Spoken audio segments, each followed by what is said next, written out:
मुसलमान को जितना गाली दोगे उतना सत्ता में बने रहोगे। इनसे पूछो ना सनातन क्यों आए, सनातन पर हमला, सनातन के संस्कृति पर हमला किया लोगों ने, इन्हीं लोगों ने। तो बौद्ध आए और बौद्ध को भी इन्हीं लोगों ने गाली दिया, देश से भगाया।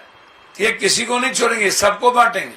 भाई तो जदयू और चंद्रबाबू नायडू जो सेकुलर इमेज के लिए जाने, यानी नीतीश कुमार सेकुलर इमेज है, लेकिन हमेशा जिस व्यक्ति जिस विचारधारा ने कटोगे तो बटोगे, बटोगे तो कटोगे, कभी बच्चा पैदा करने वाला औजार है तो कपड़े से मुझको पहचानो, तो कभी कुछ, कभी शमशान, कभी ईद, कभी बकरीद, कभी जिन्ना, कभी पाकिस्तान, कभी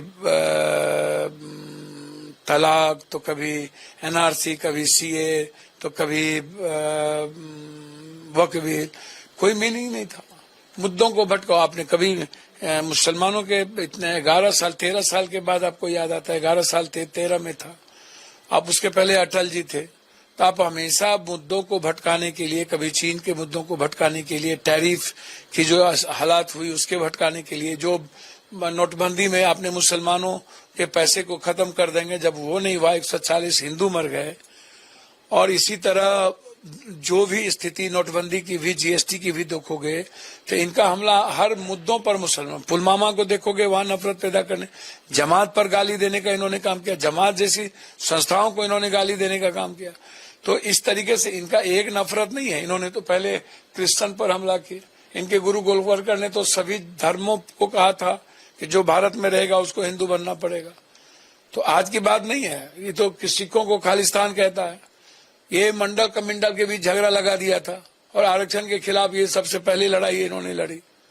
आरक्षण नहीं बढ़े, दलित एसटी एससी का अधिकार कैसे छीना जाए, कैसे फेलोशिप खत्म हो, कैसे मुस्लिम के तंजीम खत्म हो, कैसे उसके एजुकेशन सिस्टम को कोलैप्स किया जाए।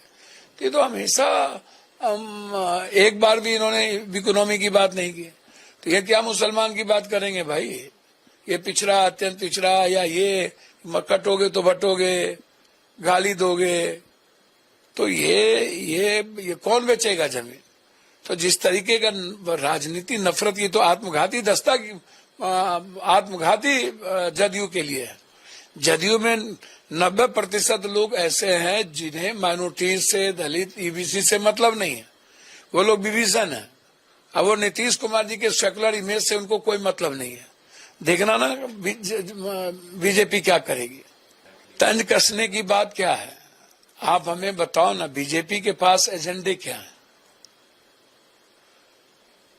मोदी जी ये कहते हैं उम्मीद, मोदी है तो मुमकिन है। क्या हुआ पाकिस्तान का? मोदी है तो मुमकिन है। क्या हुआ जब ये अमेरिका गए तो चपरासी लेने आए? मोदी है तो मुमकिन है। फिर डोभाल जाके रूस से माफी क्यों मांगा? मोदी है तो मुमकिन है। चीन हम पर कहां पर बैठा हुआ? मोदी है तो मुमकिन है। नेपाल, बांग्लादेश, श्रीलंका ने सारे रास्ते क्यों बंद कर दिए? मोदी है तो मुमकिन है। महंगाई सबसे ज्यादा क्यों है? तेल क्यों महंगा है? ऊर्जा पर आत्मनिर्भर हो गए? गैस सिलेंडर कितना महंगा है? मोदी है तो मुमकिन है। क्या हुआ जाली नोट का, 15 लाख रुपए का, काला धन का? क्या हुआ भैया बताओ ना। चांदी सोना से ज्यादा महंगा हो गया। ना पायल पहनने की स्थिति में, ना कुछ भी। शेयर मार्केट की स्थिति आप देख लो। तो मोदी है, मुमकिन है। क्या हुआ? मनमोहन सिंह को गाली देते थे, कहते थे डॉलर ऐसे कैसे हो जाएगा मोदी के रहते, रुपया कैसे, रुपया की वैल्यू खत्म हो जाएगी, मैं हूं मोदी। आज वक्फ के जमीन से ही इनकी उम्मीद जगी है। कौन बेचेगा? ये द्वयम दर्जा मुसलमानों का कर दो, मुसलमानों को डराओ। आप एक बात बताओ, आज कौन डरेगा? गुरु गोलवलकर ने तो सबको गाली दी। आप बताओ ना, कौन डरेगा आपसे? आप जिस तरीके के, आप 1940 से 47 की बात देखो, आप माफी मांगे। तो आप नफरत की राजनीति जिस तरीके से लगातार आप कर रहे हो, सियासत, सत्ता, मुसलमान को जितना गाली दोगे उतना सत्ता में बने रहोगे।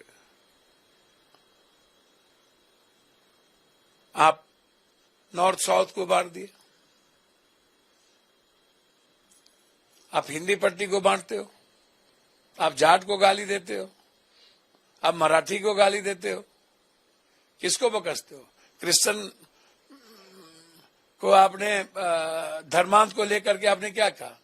खालिस्तान बक्सा क्या?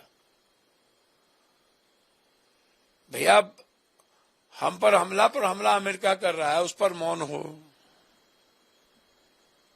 इसलिए मुद्दों को कैसे डाइवर्ट किया जाए, कभी नहीं डरता। जहां डर है वहां इस्लाम नहीं है, जहां डर है वहां बौद्ध नहीं है। सनातन बौद्ध क्यों आया भाई? इस्लाम तो नहीं आए थे। जो सबसे बड़े बड़े जमींदार हुए, आदिवासी का, गरीबों का जमीन छीप करके, अंग्रेजों की दलाली करके हुए, तब मुसलमान थे क्या? नोटबंदी में जो लोग मरे, मुसलमान मरे कि हिंदू मरे? इनसे पूछो ना, सनातन क्यों आए? सनातन पर हमला, सनातन के संस्कृति पर हमला किया लोगों ने, इन्हीं लोगों ने। तो बौद्ध आए, और बौद्ध को भी इन्हीं लोगों ने गाली दिया, देश से भगाया। ये किसी को नहीं छोड़ेंगे, सबको बांटेंगे, और सबको इन्होंने बांटा है। और अब डराता है, डरो, अंतिम कील इनका था ये लड़ाई। भैया मैं तो कह ही रहा हूं, मैं तो 2 तारीख आतंक का सबसे बड़ा दिन है, और ट्रंप सबसे बड़ा दुश्मन है इंडिया का। चपरासी भेजे थे, आज से 2 तारीख थोड़ी थी। हमारी जो अर्थव्यवस्था, जो हमला किया गया हमारे सबसे बड़े 70%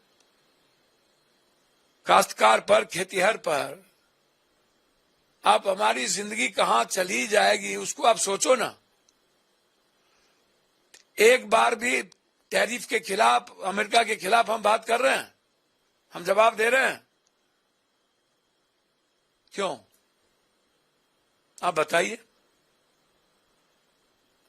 हमारे देश में जो लोग हैं उसको गाली दे रहे हैं, उसको कह रहे हैं तुम 2 दर्जा के लोग हो, तुम डरो, उनको धमका रहे हैं। जो संविधान हमारी इजाजत नहीं देता है। संविधान हमारी समानता की इजाजत देता है, बुद्ध हमारी वसुधैव कुटुंब की इजाजत देता है। तो समझिए। अगर आप ये वीडियो YouTube पर देख रहे हैं तो हमारे चैनल को सब्सक्राइब करें और बेल आइकन को दबाना ना भूलें। अगर आप Facebook पर ये वीडियो देख रहे हैं तो हमारे पेज को लाइक करें।